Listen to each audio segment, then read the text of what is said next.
Assalamualaikum warahmatullahi wabarakatuh. Waalaikumsalam. Salam sejahtera buat kita semua. Kita kembali di episode berikut dengan narasumber yang tentunya kita sudah familiar karena sudah kita bertemu di beberapa episode sebelumnya. Bung Rosodaras. Halo, apa kabar? Oke, Bung Rosodaras, kali ini kita mau membahas terkait 1 Juni. Ya. 1 Juni yang baru beberapa hari lalu ini kan kita baru Hari Pancasila ya. Ya, betul. Ada Hari Pancasila. Ya. Dan Pancasila ini tentunya sangat lekat dengan Betul. Bung Karno. Karena salah satu inisiatornya adalah Bung Karno. Ya. Oke, Bung, bisa sedikit gimana sih relevansi saat ini, situasi saat ini dengan bulan Pancasila Ya. 1 Juni. Ya. Oke, terima kasih Bu Madi. Jadi Pancasila ini menurut saya memang harus digaung-gaungkan terus, harus terus digali dan harus terus diaktualisasi. Ini adalah warisan dari Soekarno. Jadi kalau kita melihat dari sejarahnya, narasinya bisa kalau kita ngambil dari bukunya Cindy Adam, misalnya inspirasi ditemukan ketika Bung Karno dibuang di ND. Jadi 34 sampai 38 itu ada satu pohon sukun di tepi pantai di mana dia tiap sore duduk menikmati semilirnya angin laut. Disitulah menemukan inspirasi tentang ideologi negara. Ada yang versi mengatakan bahwa sebenarnya Soekarno sudah menggagas jauh hari sebelumnya. Jadi di dalam pojok Kediri misalnya ada juga satu pohon yang dipercaya sebagai tempat di mana Soekarno mencari inspirasi dan mendapatkan inspirasi tentang ideologi negara kita. Jadi ada banyak versi mengenai itu. Tapi intinya adalah Soekarno sendiri tidak pernah mengklaim bahwa Pancasila sebagai ciptaannya. Tidak. Dia hanya merangkum dari kearifan lokal yang ada dari Sabang sampai Merauke. Itulah yang kemudian dia formulasikan dalam satu ideologi yang kita kenal sekarang sebagai Pancasila. Nah, kita ingat waktu sidang BPUPKI, Badan Penyelidik Usaha-Usaha Kemerdekaan Indonesia. Mr. Rajiman menanyakan pada awal sidang adalah, kalau kita merdeka, apa dasar negara kita? Itu tokoh-tokoh nggak ada yang memberi jawaban secara pasti. Entah karena segan, entah karena tidak tahu, entah karena mungkin tidak punya bayangan.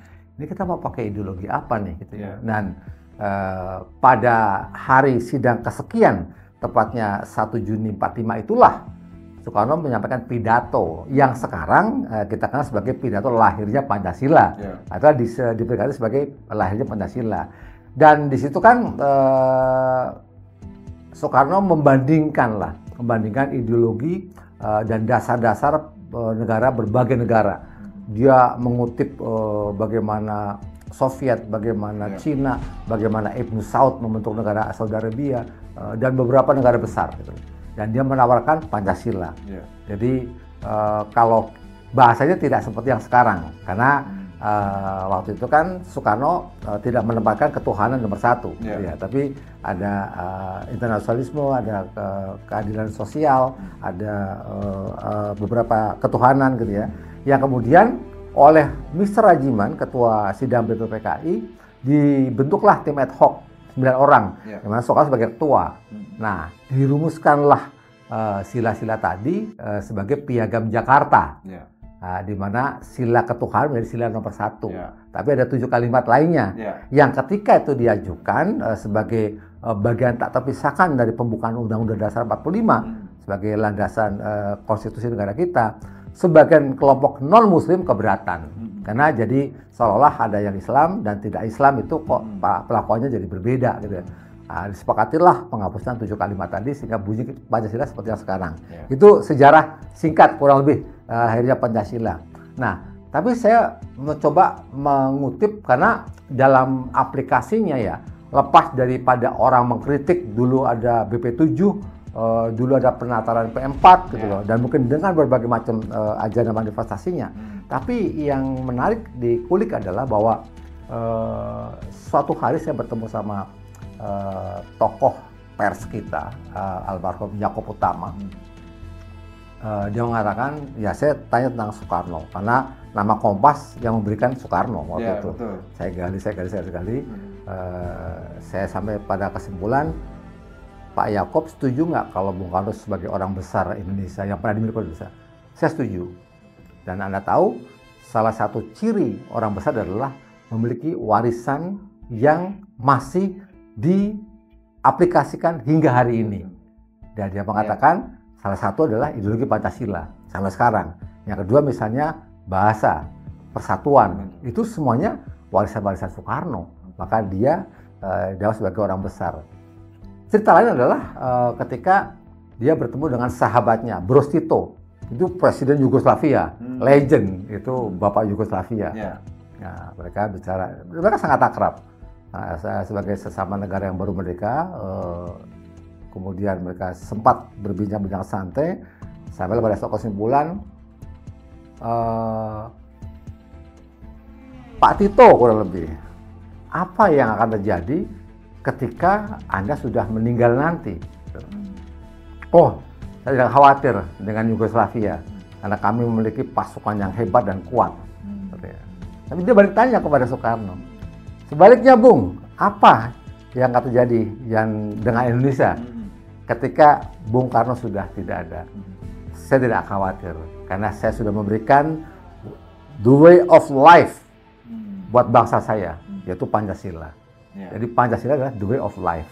Jadi guiding untuk kehidupan bangsa kita. Dan sejarah terbukti kemudian gini ya logikanya, Yugoslavia berada dalam satu daratan, gitu ya. Indonesia ribuan pulau, ribuan etnis, ribuan bahasa, suku, gitu ya. Kalau ditanya yang rentan pecah mana? Indonesia dong, gitu loh. Yang terjadi kemudian sejarah membuktikan bahwa Yugoslavia terpecah belah. Kroasia, Montenegro, Kosovo, Serbia, 7 negara, Makedonia gitu ya. Kita masih utuh sampai hari ini gitu. Nah, itu salah satu warisan yang menurut saya harus diakui. Gitu. Betul.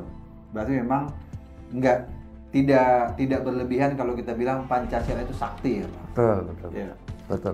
Bukan Pancasila yang sakti, tapi orang-orang yang merumuskannya yang sakti. Iya, betul. Iya. Oke, saya lihat belakangan ini memang agak kendur, agak luntur nih Bung. Apakah mungkin saya bisa salah atau mungkin saya bisa betul? Menggaung-gaungkannya di Pancasila terkait butir-butirnya itu hanya sekadar menurut saya kayak seperti seremonial, tidak meresap, bukan lagi menjadi the way of life. Itu apa yang menyebabkan? Begini, kita tidak bisa menafikan infiltrasi budaya asing, pola hidup budaya asing, lifestyle luar, kemudian hal-hal lain yang sebenarnya bisa mendegradasi nasionalisme, rasa cinta kepada bangsa kita. Tetapi jangan salah sebenarnya, karena ini sudah dirancang sejak sebelum kita merdeka, dan masih ada sampai sekarang, lepas daripada orang pro dan kontra. Saat ini saja ada pejabat lupa lirik lagu Indonesia Raya, itu dibully habis-habis sampai sekarang. Betul. Sebenarnya bahwa di satu sisi loh kita aware juga loh. Betul. Kita aware juga gitu loh. Betul. Nah itu satu. Yang kedua, anak-anak muda juga lahir dari generasi yang sudah mengenyam nasionalisme sebelumnya dari orang-orang tuanya. Pernah dengar nggak ada stiker-stiker di mobil, "Damn, I love Indonesia"? Itu kan gila itu. Menurut saya idenya brilian. Itu milik Daniel Mananta. Daniel Mananta ya? Oke. Itu kan satu bentuk ekspresi anak muda. Betul. Rasa cinta tanah air. Itu dulu sebenarnya. Sebelum kita ngomong Pancasila, cinta tanah air dulu. Nah, wujudnya bisa macam-macam gitu ya. Nah, juga yang kita mungkin sadar tidak sadar. Ya kita boleh fobia terhadap budaya luar ya. Tapi faktanya, misalnya ya, musik Indonesia masih tetap menjadi tuan di rumah sendiri. Lu mau artis barat, K-pop segala macam, lu kalau konser God Bless Nicky Astria, artis-artis Rosa, penuh aja gitu. Betul. Nah, itu bentuk lain loh dari kecintaan Indonesia. Jadi mungkin yang perlu dirumuskan saat ini adalah lebih kepada karena bangsa kita, negara kita, pemerintah kita memiliki BPIP, Badan Pengkajian Pancasila namanya, yang harusnya diisi oleh generasi muda, yang tentu saja mereka kan mungkin mix lah ya antara yang senior dengan yang Gen Z, Gen milenial gitu ya, supaya ketemu platform atau pola-pola sosialisasi model P4 yang lebih kena gitu ya, lebih kena. Jadi contoh kalau misalnya 5 sila kita pers jadi satu kan bunyinya gotong royong. Tapi kalau kita ngelihat era sekarang orang kecelakaan di jalan, yang nomor 1 bukan nolong kan, memvideokan dulu gitu. Jadi di mana gotong royongnya.